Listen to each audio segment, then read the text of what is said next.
I get to the house and the door is closed and I hear people screaming and I push through the door and I get into the entrance and they hand me this lifeless child. We're saying goodbye to the stigma around mental health with raw, real, and sometimes unconventional topics. Listener discretion is advised. Okay, so to get serious though, we're going to be spending some time together, Alex, you and I, right? We So, sure are. from my understanding of what this is going to be, we are going to be bringing in a lot of different guests. Mind Muscle Pro, if people have been following them on social media, they do these really badass interviews with people that are finding different ways to make themselves happy. And your expertise is going to come alongside that in a very different way. So, what is it that you feel like you're bringing to the table? Because then I'm going to tell you what I heard, and it may not co-align. So, Yeah, right. Well, what am I bringing to the table is the question. No, I'm just kidding. Well, I mean, it's a totally different perspective than everybody else's. I mean, while we have different walks of life through our whole entire nonprofit, I have that kind of unique experience that some share with me and some don't. But being raised in the military, I call it being raised because I was 18 when I got in. So, I mean, I was still a kid, knew nothing, kind of showed me the ways around life, kind of molded who I am today. And then I got out and wasn't really sure what to do with myself. So I did what 80% of other vets do is I became a cop. is the statistic that high? I don't have the number in front of me, but I know it's just the agency that I worked for. We have little pins on our uniforms that have the branch what we served in. And there was a call yesterday alone, and I'm sitting there and I'm looking at all the deputies on scene, and 4 out of the 5 had service pins on. Oh, that's cool. So it's just the camaraderie. It's the paramilitary structure, not having to think about what we have to wear into work. Oh, yeah. Kind of the uniform thing. But yeah, hopefully someone connects, is able to connect with things that I share. Okay, so one, I didn't know that the pins were a thing. That's super cool. My nephew is military, and he came back and he joined the force in his local area with my brother, his dad. So that's neat because they definitely had a similar role. So to see that people from the military are transitioning when they come back home into still this protect and serve mentality is super cool, super stoked. I'm really interested to see what kind of questions you bring to the table then, because you're going to have some concept of what these people are going through and what they've suffered through and how they get through their day that I'm never going to be able to touch on. Like, I have so many questions right out the gate just for you. So Oh boy. I know, right? Are we super excited? Like, Yeah. but I'm really stoked for what we're going to learn together as a team unit and what we're going to pull from these people that's going to help the masses, because the whole idea of this concept isn't let's get on here and tell a bunch of sob stories. Let's get on here and tell, I was in the trenches with this and I went through that and that. Yeah, you did that and that's incredible. How'd you get out of that, man? How'd you get out of that? And I just know that there's going to be people on the other end of this that maybe not be listening as soon as we post, episode 1, but down the line, people are going to get something from this. And my whole goal and my whole hope is that your story is going to help pull somebody out of their trench, wherever that is. If it's dark, if it's bright, we have good days, we have bad days. I'm having a bad day today. I'm having a really bad day. But we have people in our world that can lift you up and bring you out of that. And that's what I want this to be. And I'm coming into this later down the line. Like, this was Nicholas Murray. This was his brainchild. And then he brought on Cheyenne and he brought on Alex. And he's just met all these super cool, badass people. Mm-hmm. And listening to these stories and seeing how, Mia, if you heard her interview, all the shit that she went through. Oh yeah. Oh my God. Yeah, that was the intense. first one of the Mind Muscle Pro interviews that I listened from start to finish when I first heard about them. It's hard to put down on that one for sure. Oh my God. Yeah. That's a good one. We'll have her on here so you guys can know what I'm talking about. But if you haven't, definitely go check out the Instagram post for Mia. She's just so incredible. And listening to her story and listening to how you could hear in her voice how cheerful she was today. She went through all this shit, but she is so good, cheerful, wholesome today. And we know she has bad days. We know that woman has bad days now. 100%. So to be able to go from point A to point B and deal with all the mess in the middle, I think that's what the goal here is, right? Is how do we deal with the mess in the middle? How do you keep the boat afloat? How do you keep the boat afloat? So Yeah. if you're here today and this is what you're hoping to get out of this, or you're like, what am I getting out of this? Because why does anybody listen to a podcast? We want what we're going to get from it. What are you going to get out of it? You're going to get hope. You're going to get water, because that's what's going to keep your boat afloat. So we're going to provide you the water for keeping different kinds of boats afloat. Did you ever make those make boats in school and you had to see which one would float, right? So we're just going to be bringing in all these different kinds of boats and seeing what water works to make them float, I guess. Yeah, I'm big about like analogies and stuff like that. And whenever I talk about like my experiences, I always use analogies because I find that people can't always relate directly to what I've experienced. So I like to use something that's relatable. And the whole boat thing, I kind of like envision while you're talking, I'm envisioning this like ship, like sailing, in the ocean, and like all, it's symbolizing like your life and all these holes getting like poked in it by this random debris that you can't control hitting your ship, but it punctures the skin of the ship and water starts shooting in. You're freaking out because you're like, I'm going to sink and I'm going to die in the middle of the ocean. Nobody's going to hear me and I'm just going to disappear. But then you have to think, what do I have around me? What tools do I have in my immediate reach to plug those holes, to prevent the water from filling the ship for my, to prevent my demise so I can go help other people? Like, I'll tap into that Coast Guard mentality. I was about to say, what branch were you? Because this, right. I got it now. I was in the Coast Guard. But I think that part of that is going to be just the first step of mental health awareness, or the first step of healing, is realizing I have tools. I have tools. What are my tools? To your point, what tools do I have around me, right?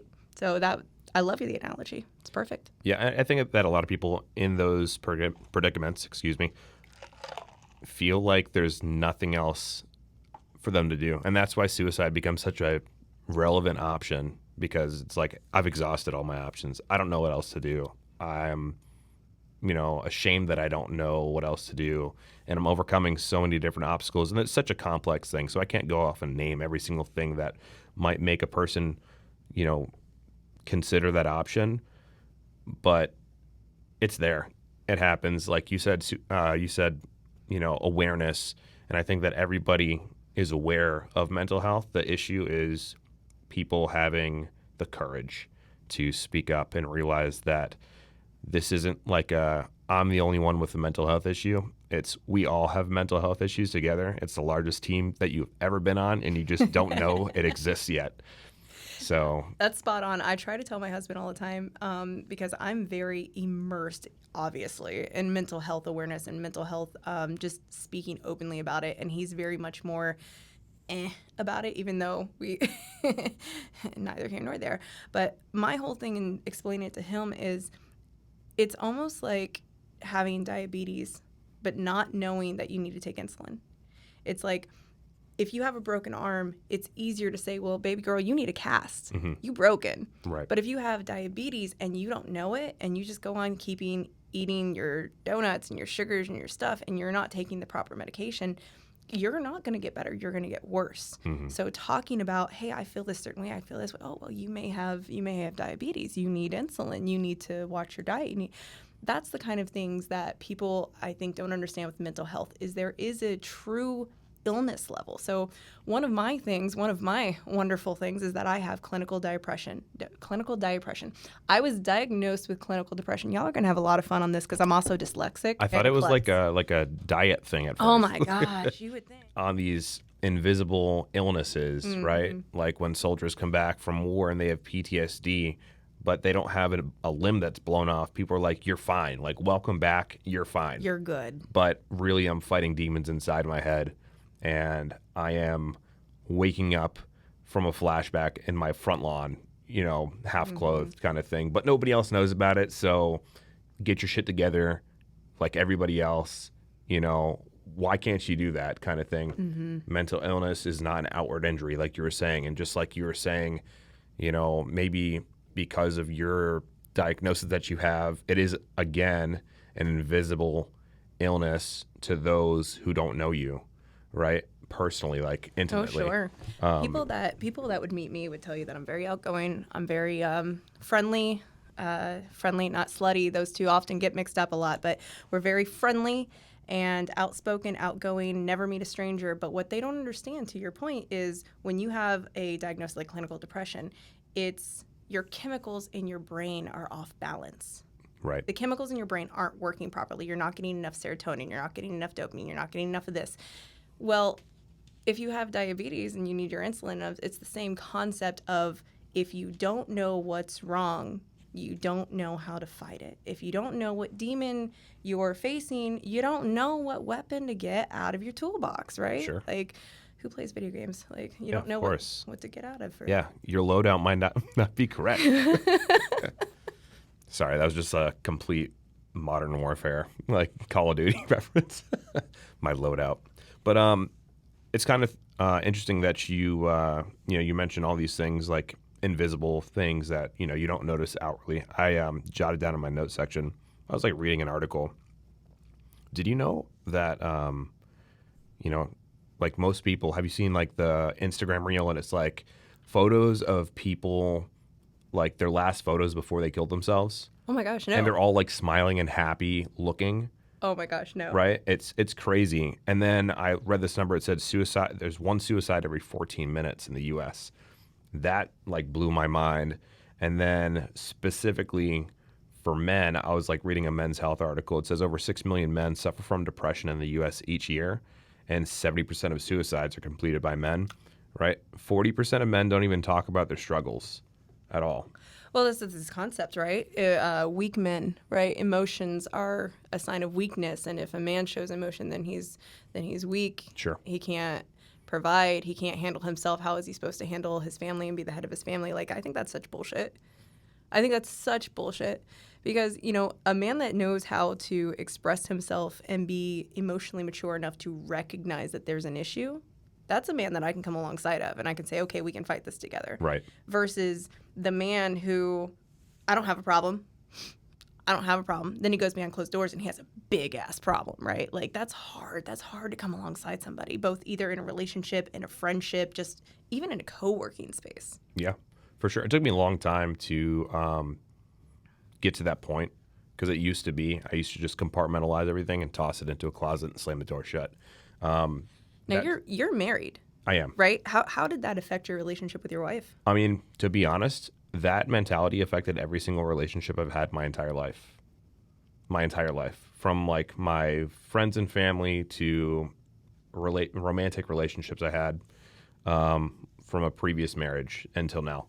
And I'm still not 100%. I don't think I ever will be where I want to be because I think we're our own worst critics. But I just finally, like, when I was getting out of law enforcement, decided, hey, Alex, get your shit together. You're going to be unhappy forever. Nothing's going to work out the way, like, I'm just blaming myself, pointing my finger at myself the whole time because I'm the one controlling this. I'm the one steering my own ship. I'm the one writing the chapters to my book. And I was like, well, if I go to a psychiatrist or a therapist, I'm not going to be able to be a cop anymore. Because now they're going to put me on some sort of medical hold because I'm not fit for duty. And then I talked to a coworker and she was like, I take a medication every single day for, my condition. And it was like a mood stabilizer. And I thought to my head, I'm like, that's so strange to me. Like, why? Why do you do that? And then I said, screw it. I'm going to go start seeing someone. So I started off with those like BetterHelp or one of those like online therapy things. And it worked okay. And I thought I was just talking to him, telling him the same stuff over and over. But then I, had a kind of a downward spiral because I wasn't like taking it seriously. I wasn't really taking my mental health as seriously as I should. I was like doing it for others and not for myself because I've had so many problems with everybody else and not with myself. Like I was okay with substandards and that was what was wrong with the whole picture. So unfortunately it took like a suicide attempt for me to even realize what was going on. It took me, you know, time away from my family, like time in a hospital for a few days, for me to look around and say, get your shit together. You can do this. Mm-hmm. There is a light at the end of the tunnel. The shore is not far away. You can still swim back. Now, I find that absolutely incredible. Here you were. You had said, okay, I'm going to go to some kind of therapy. I'm going to talk through these issues and ding, ding, ding. And you're saying the light didn't actually go off as to this is something you truly needed to work on until post-suicide attempt, to where it was like, oh, this may be a real issue that I need to face. That's wild, Alex. Yeah. I mean, and like, it's not even something, and I watched, like, and I've worked with people, like when I worked at the sheriff's office, and I told Nick this a while back, and I've told Cheyenne this. So each shift is composed of squads. So there's different districts throughout the whole entire county. And then there's one squad on one side of this zone, right? Or one side of the district, and another squad for another side of the district. I'd have to like draw a picture for it to make sense right now, but It's fine. but anyway, there was a guy on my squad who was going through a divorce, and he was out of work for a while because he was at like a school, but he was a quiet guy. No one like thought anything of it. And we all get in the roll call one morning, and everything's super quiet. This guy isn't here, and our shift lieutenant's like, Kirk killed himself and his wife. I know. And it was just like this deafening silence throughout the room. And it was like, we're just like, what do we just go? We go to work now. It's time for work. So we, all left and went on throughout our day, knowing that somebody, like one of us, killed his wife and then took his own life. Like, what in your life is that terrible that had to happen? I don't understand it. I will never understand it. But Which is a good thing. Let's recognize this is a good thing, for Alex. Sure, for sure, yes. It's definitely a good thing.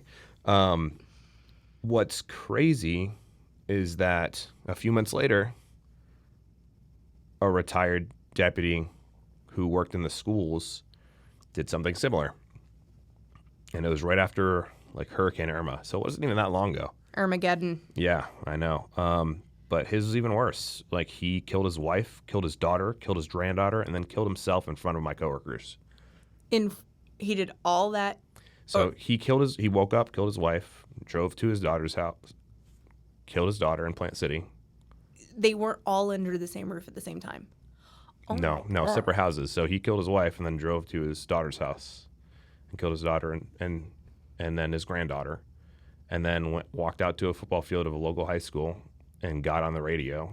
And so we all heard the radio transmission, and you hear like other deputies on the radios like, hey man, just like hold on, it's me, like I'm on my way to you, we can work this out.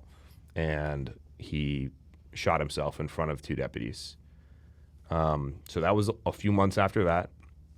And then right before I got out, I had another deputy who was in a really bad marriage and really bad mental headspace, barricaded himself in his house and killed himself. So that's now 3 within a 4-year time span. Okay. And then I'm out, and I'm wearing her bracelet, actually. This is my friend Abigail. She worked, for the same agency, and she had a dating violence relationship, and her boyfriend was a homicide detective, and they went on a trip up north, and they got into an argument, and he shot and killed her, and then he killed himself. Oh my gosh. So this is now 4 people, or 5 total deputies, in the course of less than 5 years. All in the same Agency. Yeah. Yeah. Yep. Okay, so we're going to get their number. We're going to call them and set up some mental health counseling for you guys. Oh, my God. And so, but it's like the expression was, we show up to work and they're like, oh, so-and-so killed themselves. and they hang their photo up on the wall, and then everybody goes back to work, and nothing changes. And it wasn't like how many people have to kill themselves for there to be a change.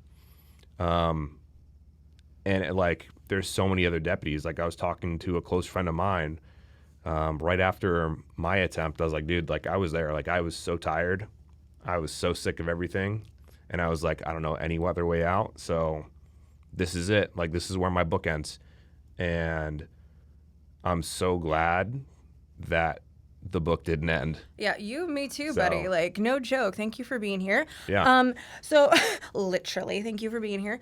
But what did they offer any kind of counseling to your team, to anything at all to help you guys work through this? Because my problem is like, what is that teaching the people in your agency? For starters, does my agency care about me? If we're just going to have an announcement and Joe took out Sandy this weekend and then himself, here's his photo, off you guys go. Mm-hmm. Like there's no debriefing on this, if you will. There's no counseling on let's work through this. Hey, if you're in a spot, buddy, like here are your options. Here's what you can do. There's no other recourse. And that's an issue, right? Like, so that's one thing that we can do as a society is to make sure that people who have served either in the military or on the police force, they have proper channels and outlets to know you're not by yourself. Clearly, this is an issue. Right. But when you go through something, let's talk about it. Let's work through it so you don't feel like that's even an option for you. Yeah, there's no real debriefing for anything. Agencies all over the country talk about their mental health programs and what they're doing to help their employees. But at the end of the day, there's a stigma. The stigma is simply, if I go get mental health therapy or treatment or anything surrounding that, they're going to take my badge. That's such bullshit. Is there any truth to it? There is. How much of it is true? Like, because you said that in the very beginning, like if I go through this counseling, I'm not going to be a cop anymore. It depends on your agency. Honestly, Really? It really depends on your agency. There is a not deputy.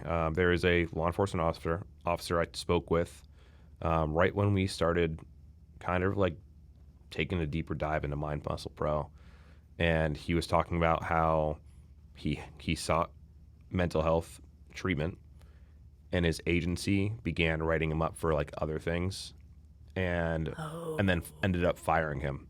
Oh. Yeah.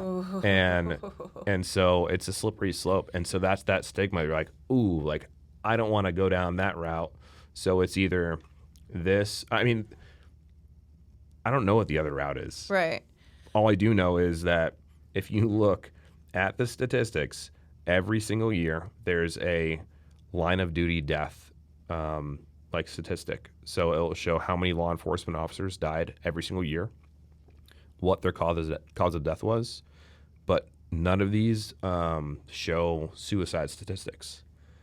And every single year, more cops kill themselves than get killed in the line of duty. Oh my gosh. But it's like it's not even talked about. Like on social media, like fellow law enforcement officers and veterans alike on their platforms will talk about it. But that is where the buck gets passed. That's it's like kind of where it ends. Right. That's where the trail comes to a dead end. And it's just crazy because we're talking about this, like suicide being a factor, and having to witness or hear about your friends kill themselves or coworkers. They don't even need to be your friends. Just be connected in some way, shape, or form. And then you have to go to calls. So the calls you don't get debriefed on, because I remember there was a call that I went to, and it was a 3-month-old baby who wasn't breathing. And I was right around the corner because me and my buddy Mike were at a call, and some like 2-year-old drank some bleach, and the kid was fine. But like, let me go with you. I'm not sure what's going to go on. And then I hear a person down call. Ends up being this little girl who is not breathing. And I get to the house, and the door is closed, and I hear people screaming, and I push through the door, and I get into the entrance, and they hand me this lifeless child. Oh my and it's like, Alex. and that was when my my son was, let's see, he was two at the time. And so, like, the moment I became a parent, like, I became super soft. Like, I am like anything can make me cry now. but like, I didn't have time for that. Like, I didn't have time to worry about my emotions. Like, there's a dad screaming at me to save his daughter. There's a mom who's like making blood curdle with her cries. I'm holding this baby, and I hate to be graphic, but their child was as hard as a rock. Oh my God. Because their child was dead for 10 hours. And I had to sit here and do like Hollywood CPR on a child that I knew was dead, but I don't pronounce people dead because I'm not a fucking doctor. And I had to sit here and deal with that. And I remember it was my first child death that I ever had to deal with.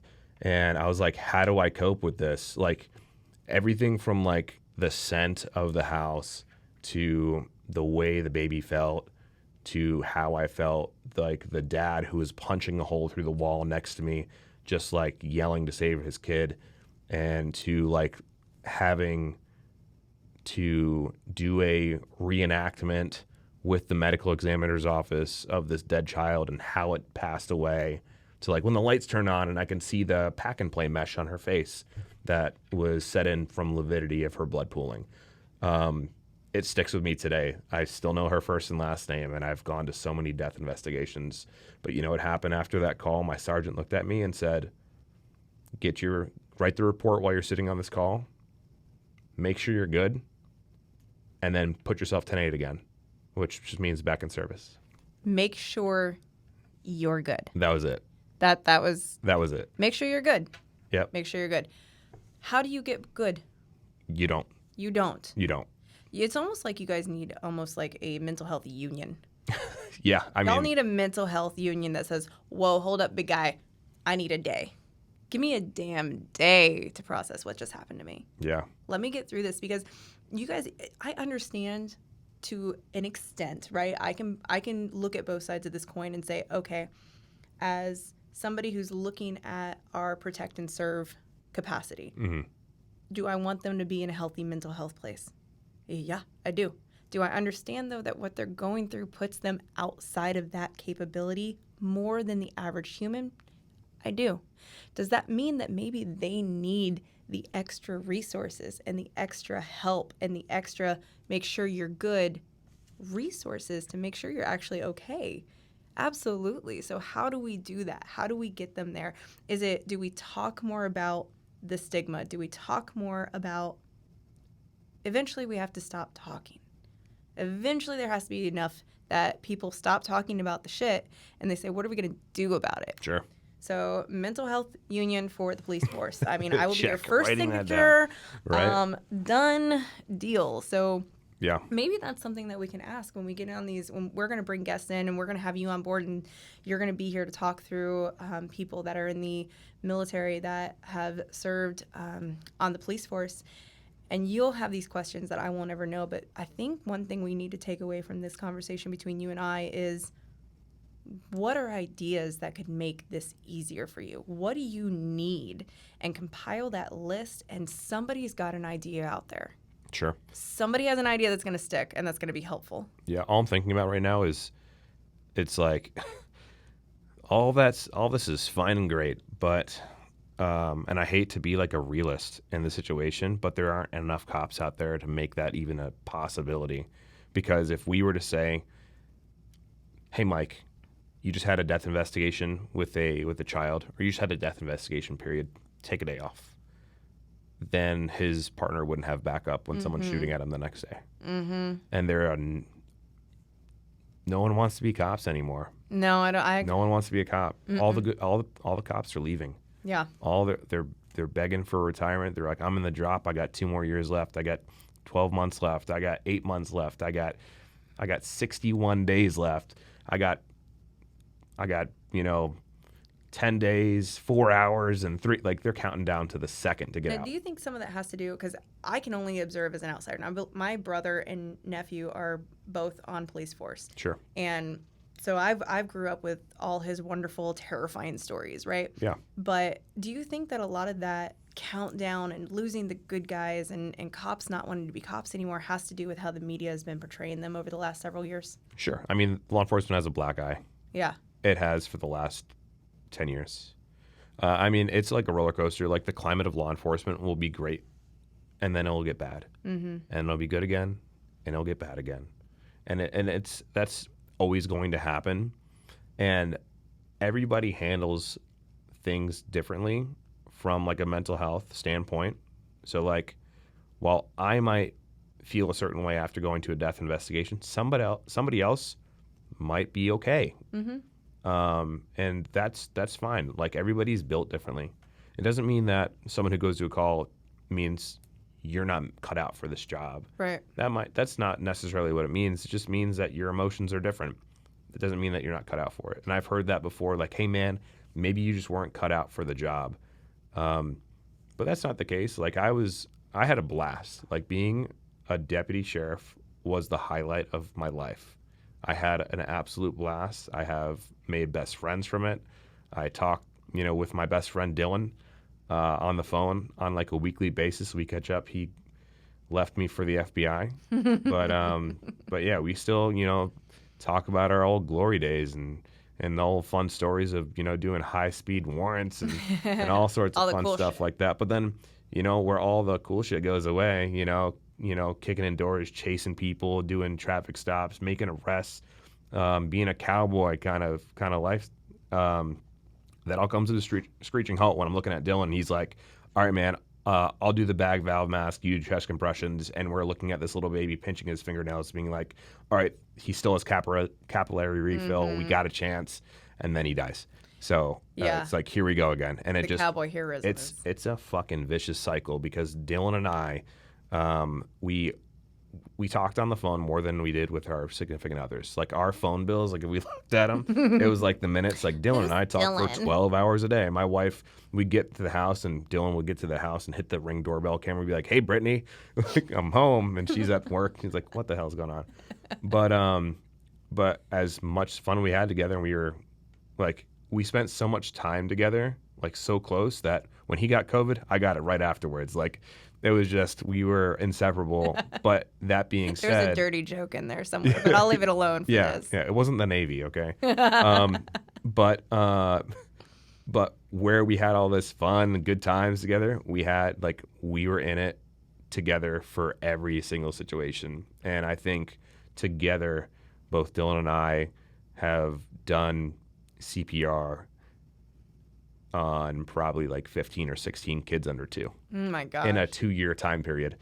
So a mental health buddy system, if you will. But Sure, and he handles it different than me. He is a different person than I am, 100%. Like he handles things on his own, and he's able to. And that doesn't make him a bad person. Doesn't make him weak. Doesn't make him strong. Just makes him different. Yeah. I was wondering, like, because when you were going through and saying, well, everybody deals with things differently, and that doesn't mean you're not cut out for the job. When you were saying that, I was like, well, is there a way then to kind of assess, hey, Roger handles these under 2 deaths a lot easier than Alex? Maybe that's because Roger doesn't have kids or something. Like maybe that's something that Roger can do more than Alex. But I guess it's kind of a proximity thing, right? Yeah, it's a zone thing. So, like, if I'm working on the Delta squad and I'm in Delta 1, which is on one side of the county, Then anything happening there. It's at like 56th and Sly Avenue is Delta 1. And Joe is in Delta 4, which is Knights Griffin Road in McIntosh out by Plant City. The probability of Joe getting to where I got to be faster than me taking 2 minutes to get to this kid who's not breathing. Yeah.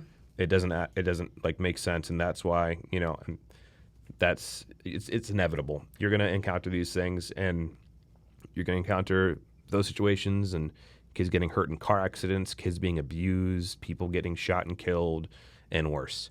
So it's just making sure you know yourself. You have to know yourself. You have to trust your gut, and you have to be willing to get help when you need it, but you have to know that you need help. Yeah. I'm sitting here thinking, like, what would you say to somebody who, I grew up watching Big Brother, not the show, just my actual Big Brother, and Sure. wanting to be a police officer. Mhm. Like, my older sister made fun of me for that fact. Yeah. I didn't go down that route for several reasons that we're not going to cover here. Mhm. But for people out there, we need good cops. We need the good guys on the street. No country's law enforcement is ever going to be 100% squeaky clean. I'm not naive like that. Sure. However, the more good guys we have, the better. So hearing some of these things, like, it would discourage me to want to join up. But then hearing you say, I got to do this, and I got to do this, and I got to do this. But as long as you know yourself, as long as you know your limitations, your boundaries, and you have a good grip on make sure you're good, Mm-hmm. how do you make sure you're good, then go for it, right? Yeah. Versus you don't want anything to do with that, homie. 100%. Like in the academy, they teach you, like, for example, I'll just use this as an example because it's a great comparison. In pursuit training, when they teach you how to pursue vehicles and do pit maneuvers and all that stuff, super cool. Like, everybody can't wait to do that. They always tell you drive at 80% because the criminal and who's running from you is always driving at their 100. So the probability for them crashing is a lot higher than you. If you're driving at 100%, then you have no room for error. Mm-hmm. And that was something that stuck with me during that portion of the academy. And it stuck with me when I got into pursuit, when I got in foot chases, when I'm doing my job wholeheartedly, every single other aspect. But it's a perfect analogy for mental health too, because you need to be able to operate with an error for margin, a margin for error. I'm sorry, that was my fault. You've rubbed off on me. Yeah, but I mean, you have to have that, that buffer, because if you don't, then you're going to be operating at 100%, and then you're going to Crash. inherently lose your shit and, have a full-blown meltdown. So, Oh my god. I mean, you can relate that to life in general. No, I'm taking it. I'm taking Yeah. that forever now. Like, Yeah, we'll the never 80% get rid of that. rule. The 80% rule. 80% rule. Yeah. Here it is, guys. This is what we were listening for the whole time. We got there. The point is, your take home today is the 80% rule, because you can't go at 100% and crash because you leave no room for error. Arguing, fighting, stressing, crying, pouring your heart and soul into something, 80%. But husbands, when you're cleaning the house, it has to be 100%, bitch. 100%. I'm checking the corners. I'm checking the baseboards. Yeah. Yeah. That's cute. Looking I up- think husband's clean. Yeah. So what I'm bringing to Mind Muscle Pro that's different from everybody else is that I'm a veteran and I was a first responder. I'm no longer a first responder. We lost one of the good ones. I want to make that abundantly clear. No longer. I will still, if I am driving down the road and I see a cop getting his butt kicked, I'm hopping out of my car and I'm going to help him. Hell yeah. But I've been there, done that already. Felt so good. But the people we're going to be bringing on these podcasts are also veterans, first responders, etc., in that same field. So these changes that everybody wants to see, we can put our brains together. We can really start to focus on those things. And the more people we get together to talk about these things, to come up with solutions, the more possible it is to find a solution instead of just talking about it. Because I'm so sick and fucking tired of talking about it. Because I feel like we can talk and we can talk and we can talk. And I could talk until I have no more breath in my lungs. And cops will still kill themselves. 22 soldiers a day, or veterans, or service members a day will kill themselves. And it's even more than that now. I think it's more than 22 a day, which is crazy. But hopefully that can spark change. We can bring up a topic that maybe someone else hasn't heard before. We can reach someone that we didn't think we can reach before because the internet works in crazy ways. That we can find the light at the end of the tunnel, not just look at it and talk about it. Yeah, no, I couldn't agree more, because I've been the first person to show up on a really, really messy, gory accident. But I did that once, and I wasn't trained for it, and I didn't do it over and over and over again. And yeah, I have family in law enforcement. I'm not in law enforcement. I don't have those experiences. You do. Bringing you involved in this is going to open so many more doors, because you're not only going to know the right questions to ask, you're going to know what that person's feeling.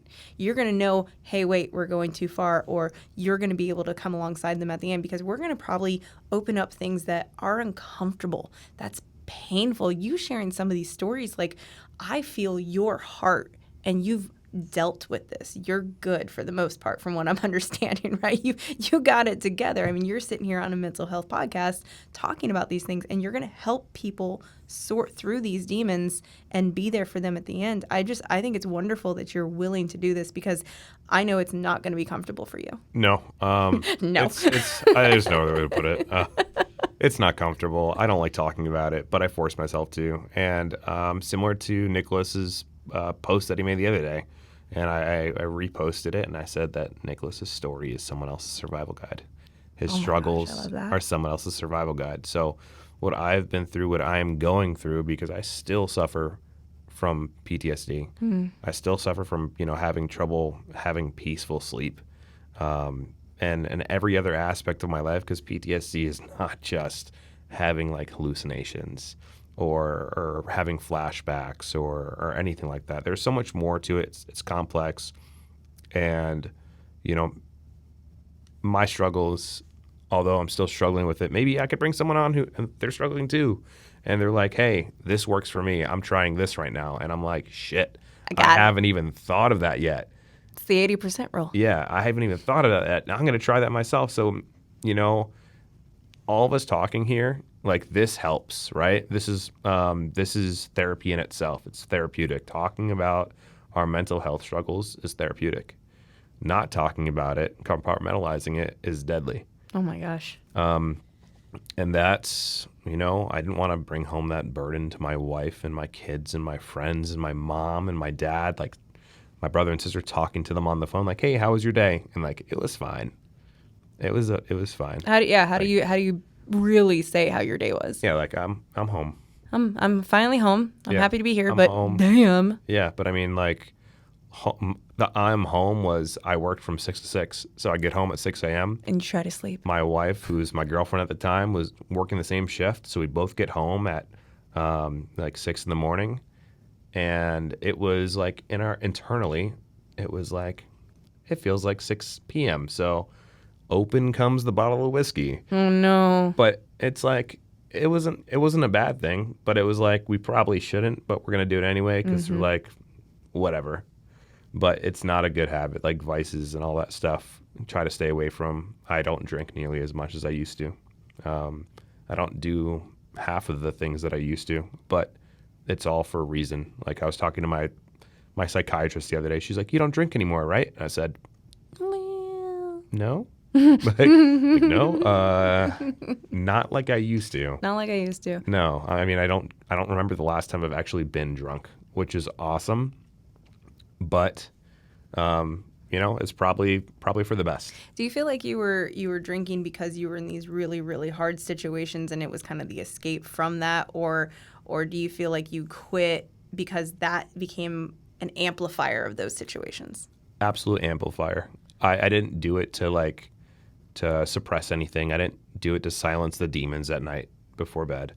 I just literally did it because it was like socially acceptable. Like, drinking is such a socially like acceptable thing. More acceptable than taking mental medication, right? Right. It's like, have a drink. Yeah. Like that's what people say. It's like, take the edge off. Man, you had a long day. It's like, have a drink. Mm-hmm. And it's such a dangerous, slippery slope. It's a really slippery slope.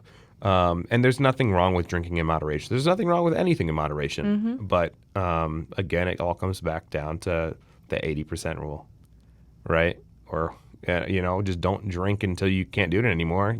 Drink, and if you're doing it to enjoy it for the social atmosphere, and that's it. Mm-hmm. But if you don't have self-control because you're depressed or you're going through some shit and you're using it to cover something up, that's when it becomes dangerous. That's an issue, yeah. What's right for one person isn't necessarily right for the other. Right. That's why we're here. We have so many different solutions. Not even solutions. We just have different tools. Because there's no one solution that's the same for the next person. Everybody's got a different tool to keep that boat afloat, right? The boat afloat. Yeah. No, I mean, ultimately, and that's the reason why I left law enforcement because I couldn't keep my boat afloat. Boat was sinking. Yeah, it was sinking. I was losing sight of that shore, and I needed to, really hold on to those ropes that were slipping out of my hands and stand myself back up because I was letting everything go. But for what? How great of that you had that self-awareness. I did have the self-awareness a little bit, but it definitely took, like, my wife was like, hey, look, like, I'm not saying it just to say it, but don't you think you should take a step back? Like, there was times where she had used the expression of maybe this job isn't for you. And that hurt me because I loved my job. I loved being a cop. And it hurt to hear her say that, but I know down deep inside it came from a good place. Yeah. It wasn't like, it didn't come from a place with like malicious intent or trying to hurt my feelings or anything like that. It came from like we need you, so do something else. Like your kids love you. Well, I think that's a perfect time to transition to maybe just some discussions that we need to have on relationships. Yeah. And good relationships versus bad relationships. So stay tuned, kids. Coming soon. Love it.